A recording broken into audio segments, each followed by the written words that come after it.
In this video, we will be going through the Mongol invasions of Japan in 1274 and 1281.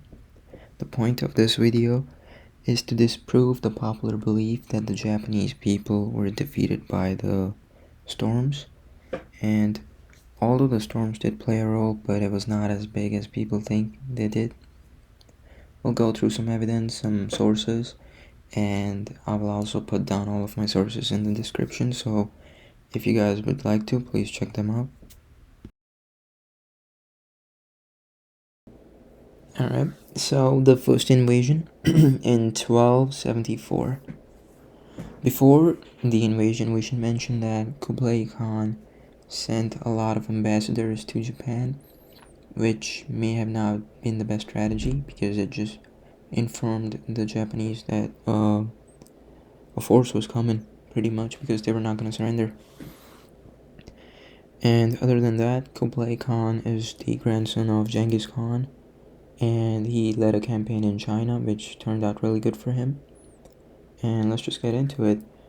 So the Mongols showed up with 15,000 Mongol warriors, 8,000 Korean troops, 7,000 Korean sailors, and 900 total ships or vessels. The plan was to seize the strait islands of Tsushima and Iki. I might be pronouncing it wrong. And then they were going to proceed to Hakata Bay on the island of Kyushu for a landing. These islands might have served as a supply or communication depots for them. And the main Japanese government buildings were located on the other side, and you might be thinking, why would they show up to this location and not the other one? Well, as part of their strategy was back in the day, their strategy was to show up at small towns, small villages, and the villages would give up and join the Mongols, and it would increase their forces, but the Japanese people did not join them, so that did not work for them. But the first invasion was actually turned out really good for the Mongols before they ran out of arrows. Mongol force approached to Tsushima Island on October 5, 1274, and some samurais and natives offered some resistance to the Mongols on the island, but they were quickly overwhelmed because samurais had a different style of fighting. They were used to fighting 1 versus 1, and the Mongols were moving forward in a phalanx type of formation, so the samurais were not able to make much progress there, and the Mongols actually made quick work of the island, and they were able to take control of the entire island. They burned some villages over there, I guess, and they moved over to the next one, the island of Iki. Now this one is really interesting because the governor of this island really mobilized all of his forces and called for reinforcements as well. And when the Mongols showed up here on October 14, they were faced with warriors of all sorts on horses and samurais, and they offered really good resistance to the Mongols. The Mongols also used some of their other tactics, like they chopped off the heads and limbs of Japanese soldiers from Tsushima, and they attached it to their vessels to scare the people of the Iki Island, but that didn't work because they were not scared. And one thing that didn't work out well for the Japanese was their horses were scared of the Mongol bells, and they were just turning back from them, so that was difficult for them.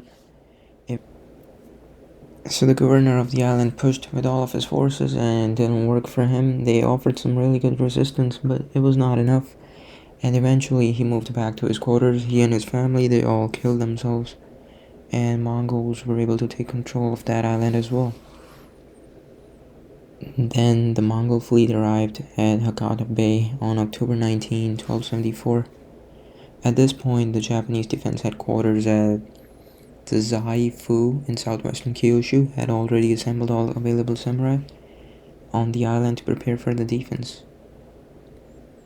They had prepared several castles to hold their ground, and some sources say that they had about a few thousand samurais, but some sources also say that they had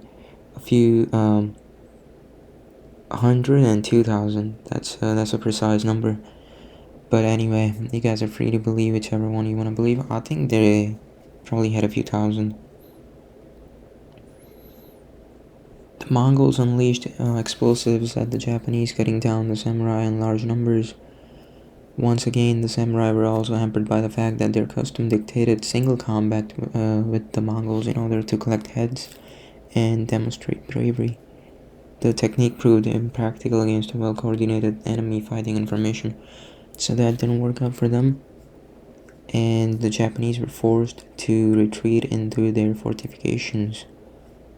The Japanese, however, were able to injure some of the main captains or generals on the Mongol side, and they were able to seriously slow them down because of that. And by that night, Mongols realized that they were running out on arrows, and it was really difficult for them to do anything without arrows because Japanese were basically behind their fortifications, and as soon as Mongols were approaching, they were shooting down their own arrows and fighting them straight up. So the Mongols decided to retreat that night back to their ships, and then they had to face the storms as well that night, which turned out really bad for them. The Japanese followed them. They were able to set fire to some of their ships, and they were also able to kill a lot of men. The Mongols lost many ships. Some people say as many as 200 vessels.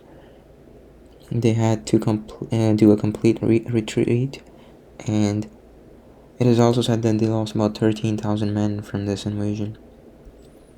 The Japanese credited their coastal fortifications for having stemmed the Mongol advance. The Mongols, by contrast, largely blamed the defeat on insufficient manpower. One thing should also be mentioned before we get into the second invasion is that Japanese responded to this by building more fortifications and basically a big ass wall on the island. So because they kind of knew that this was not the end, so they built a 12.4-mile long and approximately 15 feet high wall on the island as a preparation for the next invasion.